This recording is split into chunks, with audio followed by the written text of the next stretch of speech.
Jeremy Corbyn wants debate. Well, he's got one and has run straight into a clash, saying what no Labour leader has said in recent history.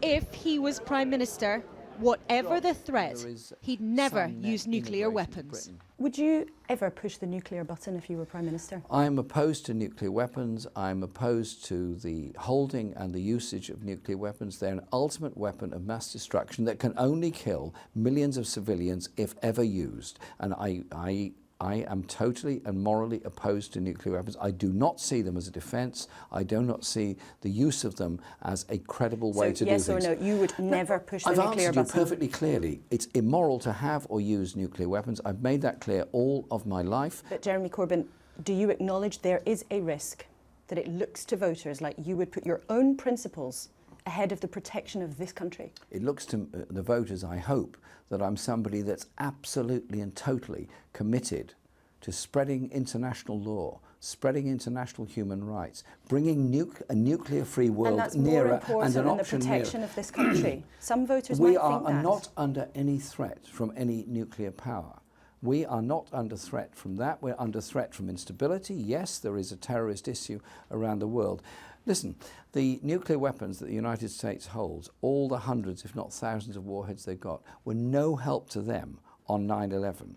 Getting rid of nuclear weapons has always been his ambition. But now he wants to be the Prime Minister. And the Labour Party this week decided to stick to its policy of keeping nuclear weapons, Trident submarines, despite him. This morning, many of his top team, though, seemed aghast that he totally ruled out their use, even as a last resort.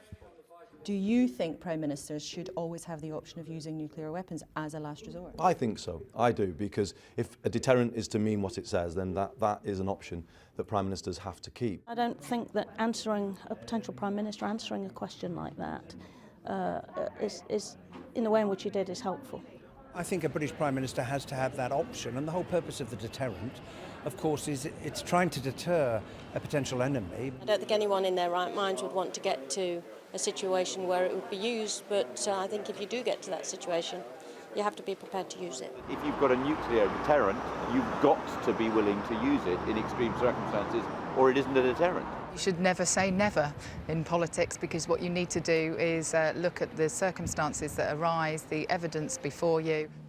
But it matters so much now, because next year MPs will have to vote on whether the UK should build more Trident nuclear submarines and remain a nuclear nation.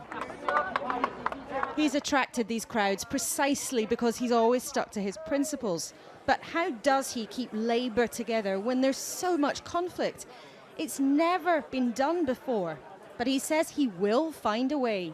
We're having a discussion and debate in this party, and we'll find a way forward from that, OK? But isn't part of being a leader having hypothetical questions that you've got to find? You don't understand the new politics. You don't understand the need for serious discussion and serious debate and grown-up politics. I'm not a dictator. I've been elected as a leader. I'm doing my best to lead this party. This is Jeremy Corbyn's first big clash with his top team. He's welcomed disagreements, but they're coming thick and fast. And most voters hear broad messages from parties, noise rather than nuance. And there's a sense, even in these early days, that Labour could lose control. The people's flag. It's hard to stick to his old favourites in Labour's brave new world. Thrilling for many, but it's dangerous too.